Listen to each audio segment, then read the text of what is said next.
The first Tuesday in November is Election Day in the United States, and what better day to spotlight a hero who wants to be the new Captain America? Will this Walmart exclusive Marvel Legends Bucky cap win your vote? Stick around and find out. Welcome to 5 Points of Articulation, where I review action figures and then articulate 5 points to help you decide if you want to add that figure to your collection. The 5 points I discuss are packaging, presentation, posability, playability, and price. I'm Jason, and if you enjoy my content, please like, share, subscribe, do all the YouTube rigmarole.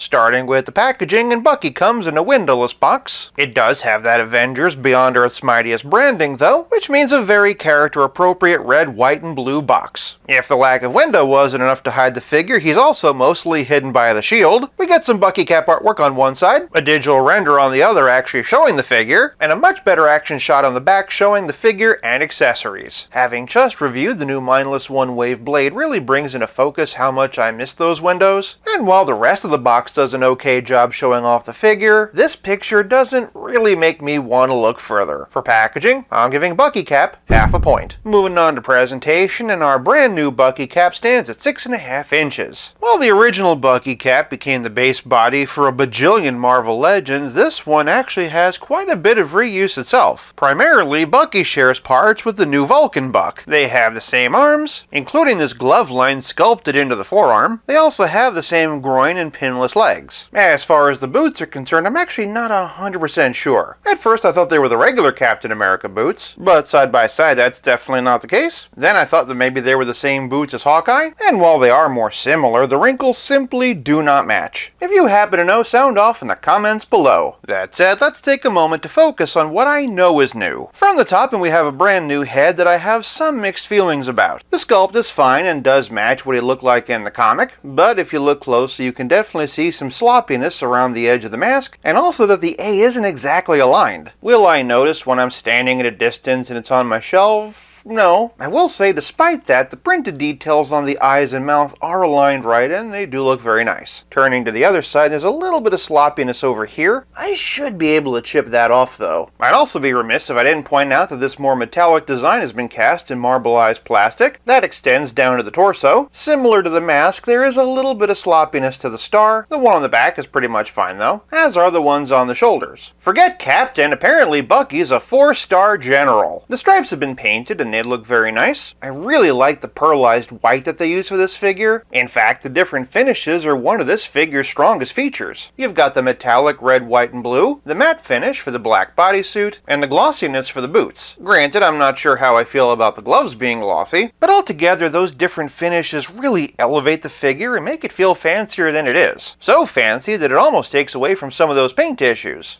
Almost. In addition to a new torso, he also has this new belt piece. It's actually been slotted in and can kind of move around a bit. There's no extra paint on it, but there's a lot of good sculpting in the pouches. Nice stitch work in this sheath. And then flipping around, he has even more pouches and a canteen. A lot of really nice texture in there. And as long as we're back here, here's Bucky cap from the back. Minor paint issues aside, this is a fantastic representation of Bucky cap and a much welcomed upgrade. Again, I particularly appreciate the pinless joints and different paint finishes. And for presentation, I'm giving Bucky cap 1 whole point. Moving on to posability, and this Bucky Buck is pretty bendy. From the top, and his head's in a dumbbell joint, this means it will be a little bit limited, only looking up this high and this far down. He does get a bit of tilt though, and of course all the way around. Swivel hinge shoulders can raise his arm this high, but I wouldn't press my luck. With this painted star on the shoulder, I do see chipping being a concern over the long haul. That said, Buck does get forward and back with this butterfly joint, bicep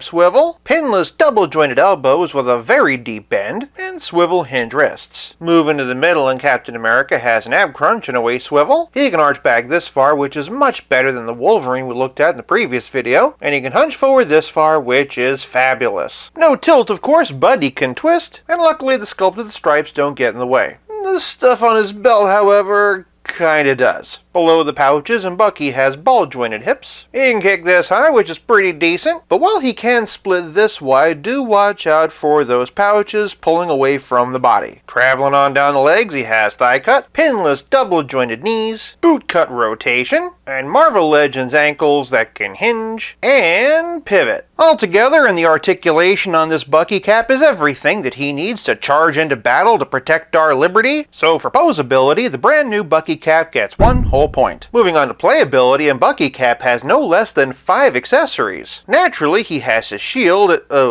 I'm not opposed to marbleized plastic, but that one is pretty glaring. And that one. Not gonna lie, that is a bit distracting. Granted, I do like that it's more metallic than we usually see the shield. Obviously, it pegs into his back just fine, and didn't give me any trouble clicking onto the wrist. Additionally, Bucky comes with a knife. He can hold that one in either hand, but this one seems more fitting for it. He also has a pouch where he can store it. Additionally, he has a gun. Granted, it's not the most realistic gun I've ever seen, but it gets the job done. It fits perfectly in his right hand, complete with trigger finger, and similar to the knife, it slides nicely into its holster. While Hasbro could have stopped there, they also gave Cap a pair of fists. Always appreciated for some options. And if you saw my Blade verses, you know I have a real soft spot for when figures can store their weapons on their actual body, so this is great by my standard, quality control standard notwithstanding. But even as well armed as Bucky is, playability is more than just accessories. It's also about how well your figure plays with others. For my other Hasbro Captains America, and here we have the Marvel Now Mandroid Wave version. For the first Hasbro Captain America in my collection, and here's Civil Warrior, the ever-popular 80 Years, the totally tubular 20th Anniversary Edition, and the very awesome Ultimate version released earlier this year. As for live action, and here's Chris Evans from Endgame looking very tiny by comparison. Here we have Sam as Cap, but for more Sam Wilson, and here's the retro card comic style Falcon. And then for one final Cap substitute, and here we have John Walker, the U.S. Agent. For Captain America's greatest adversary, and here's the comic style classic Red Skull from the Zem New Wave, and the itty bitty What If version. For another important Captain America villain, and here we have Baron Zemo. And then for just a great Avengers villain in general, and here we have Kang the Conqueror. On the subject of the Avengers, and here's the 80 Years classic Iron Man, Extremis Iron Man also released earlier this year, and this newfangled modern Alex Ross one. Rounding out the team, we have Natasha Romanoff, the Black Widow, Clint Barton, better known as Hawkeye, the Mighty Thor. Seriously, sound off in the comments if you get that reference. And then for some Hulks, here we have the Incredible, the 20th Anniversary, and the totally awesome one who you'll be seeing in a very special video very, very soon. For a roll-to-scale comparison, and here we have Pizza Spidey and the Spectacular Spider-Man, and as always, here he is with Stealth Iron Man. Insert Civil War reference here. Truth be told, I'd considered doing this as a versus between this, the original, and maybe even Marvel Select, but I'm honestly so happy with this version and everything it comes with that there's really no comparison. For playability, this round goes to new. Oh, wait. What I mean to say is that for playability, Bucky gets 1 whole point. This leaves us with nothing left to discuss but the price.